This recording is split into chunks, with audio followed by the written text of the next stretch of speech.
Hello, on se retrouve aujourd'hui pour une nouvelle vidéo. Ça fait longtemps que j'étais absente sur YouTube, mais j'ai décidé de revenir. J'avais déjà fait une vidéo comme celle-ci pour dire que je revenais, mais au final je ne suis pas revenue parce que j'étais pas du tout prête à reprendre, m'organiser. J'avais perdu l'habitude de vraiment tourner mes vidéos. Et là je me dis, je vais me mettre, je vais être disciplinée et essayer de filmer les vidéos en avance comme ça.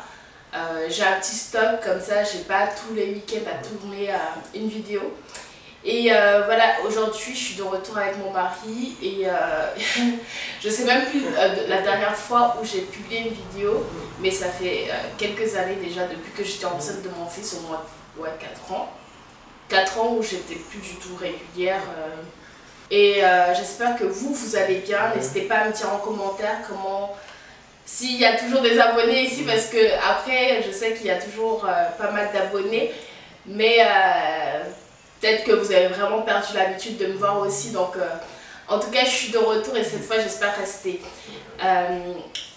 Cette vidéo aujourd'hui c'est pour dire on a un couple mixte et bien sûr qu'on a vu ça un peu partout.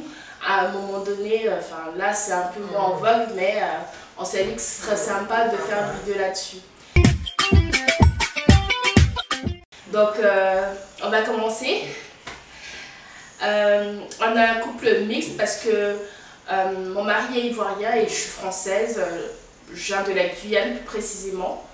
Donc quand on s'est mis ensemble, bien sûr que on nous a demandé, on m'a demandé si mon mari était avec moi pour les papiers.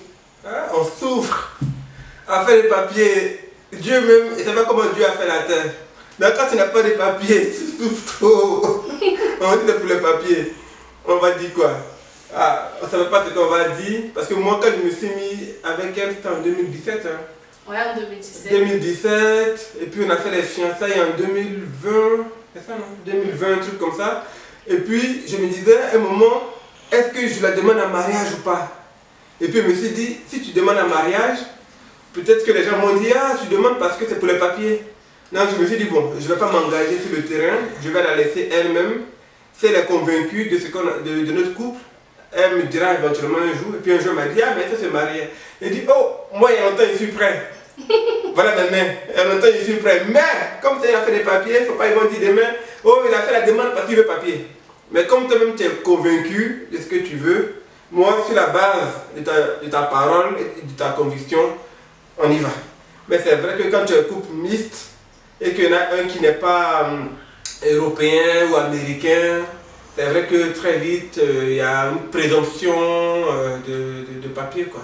Mais enfin comment? Et puis même c'est le papier, ça fait quoi? Ça fait quoi? Ça fait rien. Ah, papier, c'est l'homme qui a créé, non? C'est pas un problème. Et Dieu merci, ça fait plus de 4 ans. Oui, ça fait 4 ans qu'on est mariés maintenant. On a notre petit garçon, Eden, et puis bon, la vie fait son chemin quoi. Voilà. Oui, donc il y a plein de choses que je dois vous raconter. Waouh. Donc, on est un couple mixte. Bien sûr qu'il y a beaucoup de questionnements. Parce que moi, quand je me suis mis avec Justine, mes parents ont dit, ah mais nous on pensait que tu aurais épousé une Ivoirienne, quelqu'un de chez nous, quelqu'un de notre culture. Donc être en couple mixte, il faut savoir aussi qu'il y a cette question culturelle qui va aussi se poser. Et puis voir comment est-ce qu'on surmonte tout ça. Après, avec la Guyane... C'était les mêmes questions. Mes parents disaient, ah je pensais que tu serais avec un Guyanais et tout. Donc ça vient des deux côtés en fait, parce que c'est l'inconnu quelque part. C'est des kilomètres, l'Amérique c'est vraiment loin, et puis l'Afrique, il n'y a pas d'avion, de ligne directe qui mène en Afrique pour découvrir. Pourtant c'est nos racines en Afrique, mais pourtant on ne connaît pas, et c'est tellement dommage. Non, on a parlé de choc de culture, mais choc de culture dans les assiettes. Mais bon, nous on n'a pas eu trop de difficultés parce que moi, la plupart des plats guyanais que ma femme m'a proposé, moi j'ai aimé quoi. Et puis on a les mêmes bases, le manioc, le gari, le gombo, et banane plantain, donc c'est les mêmes bases en vrai, il n'y a pas énormément de différence, c'est juste l'assaisonnement qui est un peu différent. Mais sinon, c'est à peu près les mêmes plats. On a un couple mixte. Bien sûr que quand on doit voyager, bah, c'est soit aller chez lui, soit aller chez moi. On se dit même pas, on va aller découvrir d'autres endroits et tout. Parce que c'est des voyages qui sont longs. Et du coup, bah, à chaque fois, on se dit, bah, on veut voir la famille et tout. Donc, pour le moment, on a été uniquement en Guyane ensemble. J'ai pas encore... fait la connaissance physiquement de ma belle famille et du coup financièrement c'est un coût aussi, donc on peut pas se permettre de voyager tout le temps. Et voilà quoi. On a été en Guyane, moi c'était ma première fois d'aller là-bas en Amérique du Sud, mais j'ai aimé, j'étais pas dépaysé, hein. Plus que ça, j'étais un peu comme chez moi à la maison. J'ai tout aimé, on a découvert le bagne de Saint-Laurent du Maroni, on a été aux îles du Salut, c'est magnifique. En tout cas, si un jour vous allez en Guyane, je vous invite à aller découvrir les îles du Salut. On n'a pas pu tout faire, hein, parce qu'on n'a pas pu découvrir Cayenne, même la capitale. Mais on s'est dit que pour un autre jour, pour une autre fois, on pourra y aller. Et puis la Côte d'Ivoire, on ira, hein, déjà en 2021, on devait aller en Côte d'Ivoire. Et puis on avait acheté les billets d'avion, tout, et puis Justine est tombée enceinte. Et puis on s'est dit que c'était pas la peine qu'elle y aille avec la grossesse, c'est pour ça qu'on avait annulé. Mais je pense que par la grâce de Dieu, ça va se faire. Mais au niveau des voyages, c'est pas facile aussi. Parce que quand tu n'as pas le bon passeport, la mobilité est parfois compliquée. Donc c'est pour ça aussi que parfois il faut qu'on regarde notre destination. Est-ce que moi en termes administratifs je peux y aller plus facilement ou pas? Bon, donc ça limite parfois nos champs. Mais ce qui est bien, c'est que nos enfants, bon pour le moment on en a un, si Dieu nous en donne d'autres, ils n'auront pas ce problème de mobilité là. Parce qu'ils auront la maman qui est française, le papa qui vient de la Côte d'Ivoire. Donc en termes de mobilité, de documents administratifs, la mixité de notre couple devrait être bénéfique pour eux. Donc c'est aussi ça aussi d'être un couple mixte. Et après j'ai dit que j'étais française, mais j'ai aussi ma mère qui est du Suriname, donc je suis pas que française, mais après j'ai pas demandé la nationalité du Suriname, mais je suis aussi du Suriname, donc voilà, petite précision que j'ai oublié de dire au début. On est un couple mixte, bien sûr qu'il y a un choc de culture quelque part dans le foyer, parce que par exemple mon mari, lui, chez lui, il était habitué à avoir une ou deux servantes qui s'occupait de tout, et du coup quand on s'est mis en couple, bah, il a dû aussi mettre la main à la pâte, chose qu'il n'avait pas l'habitude de faire quand il était chez lui, parce que bah, les filles faisaient tout. Les filles faisaient tout, et les hommes ils étaient assis à attendre que tout soit servi, donc il a dû réapprendre que bah, en Europe on ne peut pas laisser toute la charge aux femmes, sinon elles s'écroulent. Et du coup, c'est un travail de tous les jours de déconstruire tout ça et de voir qu'en Europe, on aura le soutien de personne à part nous deux. Donc, il faut être soudés, il faut s'entraider, il faut être là mutuellement l'un pour l'autre. Et surtout quand on a un enfant, ben, la femme, le postpartum, c'est quelque chose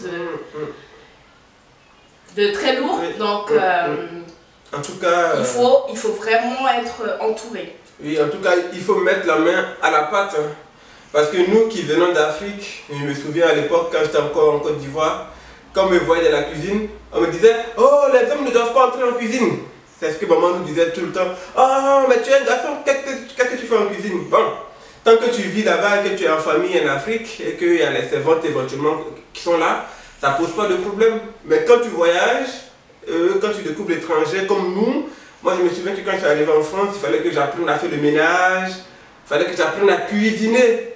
Et là je peux vous dire que mes premiers plats, c'était des plats tout cramés.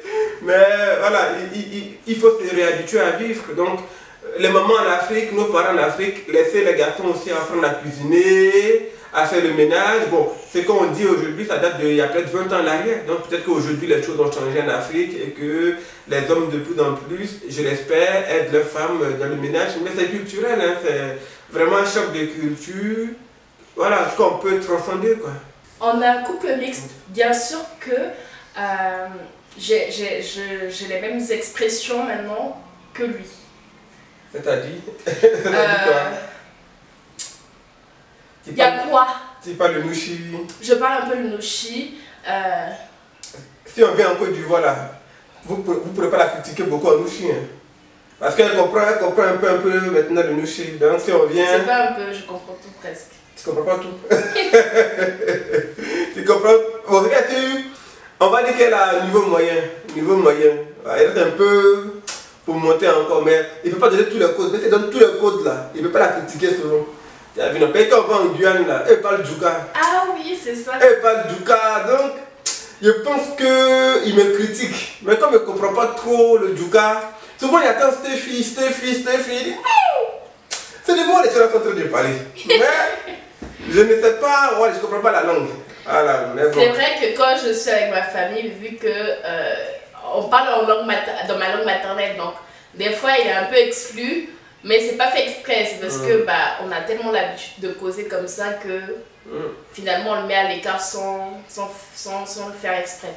Donc voilà, lui aussi il connaît quelques mots en Djouka, mais il maîtrise pas encore. Ouais, je maîtrise pas. Il maîtrise pas encore. Mais il écoute des fois des chansons en Djouka, en Bouchinégué. Donc vraiment ça va aller. On est un couple mixte, bien sûr que je supporte les éléphants de Côte d'Ivoire. Coup de marteau, ben. Bah oui, cette chanson est passée partout, donc quand il y avait la CAN en Côte d'Ivoire, quand il y avait la CAN en Côte d'Ivoire, forcément je supportais le pays de mon mari et vice versa. Quand c'est la France qui joue, il supporte aussi la France à fond et tout, donc voilà quoi. Ouais, c'est ça, c'est la famille. C'est la famille franco-ivoirienne. On a un couple mixte et bien sûr que c'est difficile d'apprendre la langue maternelle à mon fils parce qu'on parle tout le temps en français. Et du coup, mon mari lui il parle pas sa langue maternelle, il sait parler que le nouchi. Et du coup, pour communiquer, on parle souvent en français et j'oublie de parler dans ma langue maternelle à mon fils pour qu'il connaisse la langue. Donc je trouve ça un peu dommage. C'est vrai que... Mais ça c'est alibi, hein, parce que si tu veux lui parler en Djouka, tu peux lui parler en Djouka. La seule chose qui s'est dit en Djouka... C'est alibi, c'est moi ici l'alibi, le bouc émissaire, non? C'est pas que mon mari parle français. Non, mais tu peux parler avec ton enfant en Djouka. Non, mais en fait, c'est à vous deux d'apprendre. Je dois vous apprendre à vous deux à parler ma langue maternelle. D'accord. Parce que, en fait, c'est pas normal. Quand tu vas partir en Guyane, il saura pas se débrouiller et tout. Il va être dépaysé, il va être perdu. Alors que c'est chez lui aussi, quoi.